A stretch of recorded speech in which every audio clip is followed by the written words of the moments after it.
that you guys have put in, especially in this series with 2 tight games, you think you were deserving of that or the outcome? Look, I certainly think the series was a 2-1 either way, and full marks to South Africa. You know, I think they played the crunch moments particularly well certainly in the first 2 games. I thought the white ball series could have gone either way. It was generally very, very close in the one days and in the 2020s, and South Africa got over the line, but it could have gone either way. But saying that, South Africa deserved it in both series. As I say, they played the pressure points, I thought, just a little bit better than we did. What made the difference tonight? Maybe batting first. I don't know. Early wickets, certainly early wickets. I thought we were too light at 150. I thought, you know, and then Shadab's little onslaught at the end just took us to. We thought about 170, 175 was par, and we knew we had to strike. We knew we had to get early wickets, and Imad set tone incredibly well, as he's done all series. And I thought Shaheen Shah's opening spell was very good as well. So that gave us the momentum and the impetus. Think across the entire tour, what's Pakistan taken away from this? Stuart, I was actually talking to the boys just before this game, and you know, for some of our boys, we've been on the road for 4.5 months. We've been in hotels together for 4.5 months, but through the South African tour, I've certainly seen the guys grow, and I'm just so proud of that dressing room, because South Africa is a tough tour. You know, through the Test series, as I said, in the Test series, no Asian team comes here and wins. For us to have competed and then held our poise, I think, and our disciplines through the one-day series, through the 2020 series, on the back end of 4.5 months has been fantastic. I mean, it would have just been easy to throw in the towel, and dare I say that a lot of Asian teams have done that, or a lot of touring teams do that. We see that with the Western sides coming into the subcontinents as well. You know, you get to a point where you've got 1 foot on the plane. Our guys have never got to that point. Yesterday's training session was as intense as the first training session we've had. So I'm just incredibly proud of the boys, and I've seen our young players grow unbelievably this tour, particularly our young batsmen, which is very pleasing. Would you say that you're in a better space than you were before you came here? So a lot of unanswered questions, maybe, especially in the view of the World Cup? Yeah, I do. I genuinely do. I genuinely believe that we go away here a better team for the competition, and a better team in foreign conditions.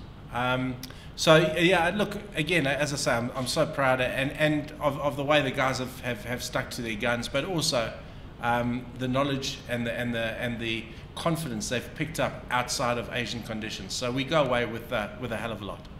How do you think this team going into the World Cup, considering how they've done now in the white ball cricket in South Africa, and also the preparations that you spoke about on Sunday, playing Australia and also going to England just before the World Cup begins? How high do you think this team can punch in the World Cup? Yeah, look, I think you know, there's some very good teams. I think the World Cup format is one of the best we've ever seen. You know, 10 of the best teams playing against each other day in and day out for 4 places in effect. Is every game's a knockout game. So there are a lot of good teams. But you know, we were ranked 8th and we managed to win the Champions Trophy. So this team can go as far as it wants to. So you know, look, I'm really confident going in that we can beat any team on our day. You know, over a bilateral series in foreign conditions, it's tough, but on the day against any team, we can win. If you know, we perform to the best of our ability, we have it in us to beat any team.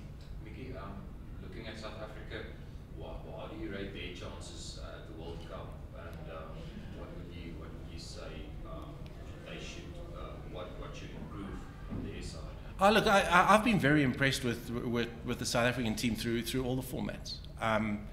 I've been impressed with the talent. I mean, we've seen a lot of other talent, I know, through this 2020 series, and guys keep stepping up to the plate, you know. And I think South Africa are in a really good position. There's a lot of talent in this country.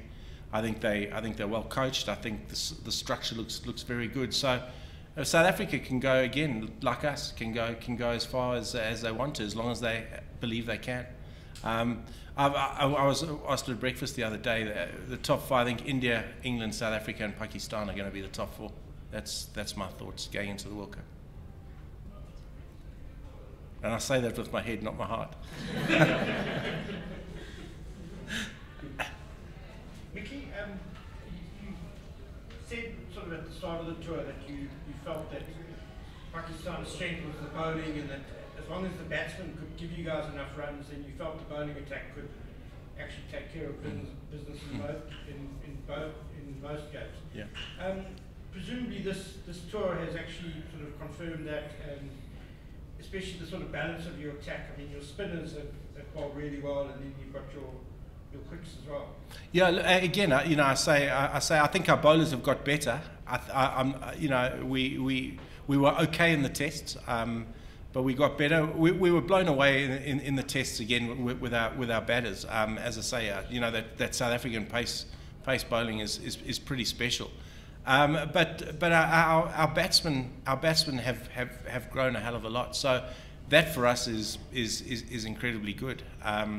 Yes, I'm just hoping that they go strength for 10, particularly in foreign conditions that are particularly tough for Asian players. The security that has been given to Safra as back on making the captain. What are your thoughts on that? Yeah, I think it's a hell of a good decision. I spoke to the chairman on when was it, Sunday, I think. Oh, every day seems like the same. I think it was Sunday. And we had a long discussion about it. And I just think for us right now, because there's a lot of speculation, the Pakistan media is as vicious as you can imagine. It's a tough environment when you're not winning. And I think Safi was feeling the pressure unfairly, so he needed some surety, and I think that just gave him the surety. There's clarity. We can now build for that World Cup. So I think it was a very, very good decision by the chairman to get it done pretty early. Speaking of the Pakistan video, Mickey, what kind of reception would you guys be expecting when you go home? Are you looking at the media influencing the general public that you guys didn't win a single series, or just maybe there are positives to take out of this tour? No, I hope they see the positives. But I'm doing a press conference at 11:30 on Friday morning in Lahore, so I'll let you know at 12 o'clock. I'll let you know how vicious. No, I'm hoping that they see it for what it is, and they see it that Pakistan hasn't had a history of winning yet, so I'm hoping they see it in a positive light. I'm hoping they see the batting of Babar Azam, Imam Al-Haq, a couple of our young guys developing. Shaheen Shah Afridi, Shadab Khan gets better and better. I'm hoping they see it for that, because that for me has been the biggest takeaways from the tour for us. Mickey, if this group of players has to tour South Africa again, what do you hope they will take from this tour? I think we'll certainly come back a far better team, Crystal, for the experience.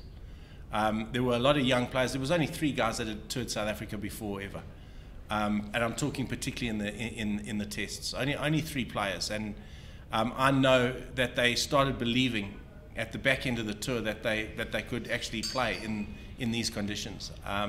So I know that we'll come back. They'll come back a far better team, and I'm not sure when that is, but beware, because these young players are going to be very good. Done and dusted. Thanks, guys. It's been great to see you all again. Take care.